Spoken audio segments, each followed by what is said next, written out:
আসসালামু আলাইকুম। VBScript বাংলা টিউটোরিয়ালে আপনাদের সবাইকে স্বাগত জানাচ্ছি। আজকের পাঠে আমরা দেখব কিভাবে আমাদের সিস্টেম থেকে কন্ট্রোল প্যানেল ওপেন করতে হয় এবং অবশ্যই সেটি VBScript কোডের মাধ্যমে। আচ্ছা, তাহলে ডেস্কটপে মাউস রাইট ক্লিক করি, নিউতে আসতে হবে, টেক্সট ডকুমেন্ট ডাবল ক্লিক করে ওপেন করি, তাহলে নোটপ্যাড ওপেন হবে। এখন কিছু কোড টাইপ করতে হবে।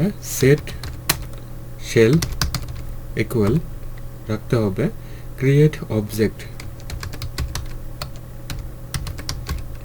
ওপেনিং ক্লোজিং প্যারেনথেসিস, এর ভিতরে ডাবল স্ট্রিং বা ডাবল কোটেশন, তার মাঝে টাইপ করতে হবে উইন্ডোজ স্ক্রিপ্ট ডট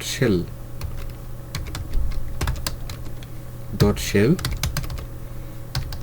এবং বাহিরে এসে দিতে হবে শেল ডট রান। কি রান হবে সেটি হচ্ছে ওই কন্ট্রোল প্যানেল। তাহলে ওপেনিং ক্লোজিং প্যারেনথেসিস, তার মাঝে ডাবল স্ট্রিং বা ডাবল কোটেশন, তার মাঝে দিতে হবে কন্ট্রোল ডট exe এতটুকু।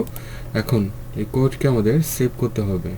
তার জন্য আসতে হবে ফাইল, সেভ অ্যাজ। আমরা ডেস্কটপে রাখি আপাতত। ফাইলের কাস্টম একটি নেম দেওয়া যেতে পারে, লাইক কন্ট্রোল প্যানেল, এবং ডট এক্সটেনশন অ্যাড করতে হবে VBS। এই VBS হচ্ছে ভিজুয়াল বেসিক স্ক্রিপ্টিং। ওকে, নাও আমরা সেভ করি। তাহলে ডেস্কটপে আমরা কন্ট্রোল প্যানেল নামের একটি VBS প্রজেক্ট দেখতে পাচ্ছি বা ফাইল পাচ্ছি। এটি তৈরি করে আপনাদের ডেস্কটপে রেখে দিতে পারেন। কোনো সময় যদি সিস্টেমের কন্ট্রোল প্যানেল ওপেন করতে হয়, তাহলে এখানে ডাবল ক্লিক করার সাথে সাথে আমরা দেখতে পাচ্ছি কন্ট্রোল প্যানেলটি ওপেন হয়ে যাচ্ছে। ঠিক আছে ব্যাপারটা? তাহলে ভিউয়ার, এতটুকু ছিল আজকের এই ভিডিও। আজকের এই ভিডিওতে দেখার চেষ্টা করলাম VBScript-এর মাধ্যমে আমাদের সিস্টেমের যে কন্ট্রোল প্যানেল রয়েছে সেটিকে কীভাবে ওপেন করতে হয়। আই হোপ এটা আমাদের সবারই কাজে লাগবে।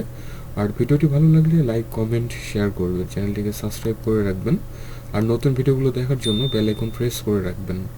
এ ধরনের ভালো ভালো ভিডিও চ্যানেলে দেওয়া আছে, সময় করে দেখে নেবেন।